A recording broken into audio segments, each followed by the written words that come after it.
খাবার হিসেবে তো আমরা অনেক খাবারই খাই, কিন্তু সব খাবার কি আর আমাদের প্রিয় তালিকায় থাকে?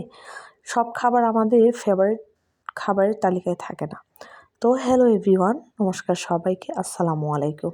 আশা করি সকলেই ভালো আছেন, আমিও ভালো আছি। চলে আসলাম নতুন আরেকটি লং ভিডিও নিয়ে। তো আজকে আমি আপনাদেরকে গরুর বথ বা অনেকে গরুর ভুঁড়ি বলে, গরুর বথ রান্না করে দেখাবো। তো রান্না করার জন্য প্রথমে আমার সব ইনগ্রিডিয়েন্টস আমি আগে থেকেই রেডি করে রেখেছি। এখানে আদা বাটা আছে, রসুন বাটা আছে, জিরা বাটা আছে, এছাড়া আদার্স মশলা তো আছেই। সব কিছুই রেডি করে নিয়েছি। রেডি করে নেওয়ার পর এখন আমি রান্না করে দেখাবো আপনাদেরকে গরুর বথ। আর গরুর বথগুলো আগে থেকেই প্রসেসিং করা ছিল, প্রসেসিং করে এটা সিদ্ধ করে রাখা হয়েছে। আজকে জাস্ট রান্না করব। তো কে কে গরুর বথ পছন্দ করেন? বথটা কিন্তু যে কোনো ধরনের বথ অনেকেই পছন্দ করে, আবার অনেকেই পছন্দ করে না। আর যারা যারা পছন্দ করে না তারা অবশ্যই একটু স্কিপ করে যাবেন। অনেক খাবারই আছে যারা পছন্দ করে না, তারা দেখতেও পছন্দ করে না, তার জন্য আসলে মূলত এই কথা বলা।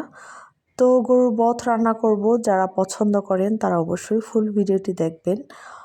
আমি খেতে পছন্দ করি, এর জন্য রান্না করছি। কিন্তু খেতে পছন্দ করলেও আমার একটা সাইড আছে, সেটা হচ্ছে গরুর বথ আমি যদি নিজে কাটা বাছা করি সেটা আমি কোনোভাবেই খেতে পারি না। পুরো 1 মাস 2 মাস যাবত ওইটার ধারের কাছেই যেতে পারি না, কাছাকাছি নিয়ে আসতে পারি না, গন্ধ সইতে পারি না।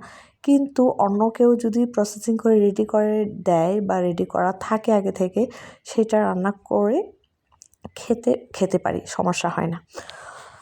তো গরুর বথ কে কীভাবে রান্না করে খান সেটা অবশ্যই কমেন্টে জানাবেন। আর কে কে পছন্দ করেন সেটা অবশ্যই কমেন্টে জানাবেন।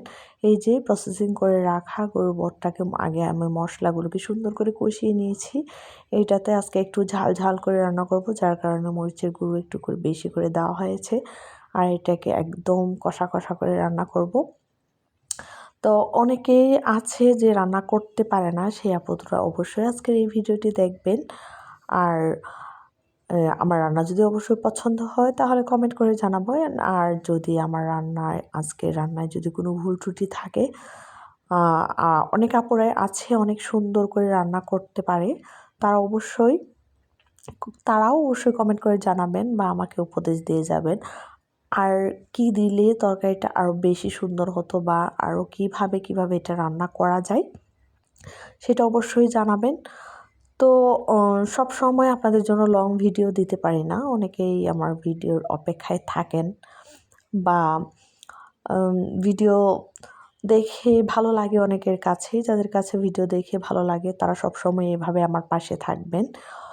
আর আজকের ভিডিওটি আপনাদের কাছে কেমন লেগেছে? এই তো আমার রান্নার প্রসেসিং শেষ, এবং এটাকে এখন শুধু সুন্দর করে কষিয়ে নিব এবং পুরা করে ভাজি করে নেব, একদম শুকনা করে। তো যারা যারা আজকে আমার এই ভিডিওটি ধৈর্য সহকারে তখন দেখেছেন, আপনাদেরকে অসংখ্য ধন্যবাদ। এভাবেই আমার পাশে থাকবেন। তো নেক্সট অন্য কোনো ভিডিও দেখার জন্য আপনাদেরকে আমন্ত্রণ রইল।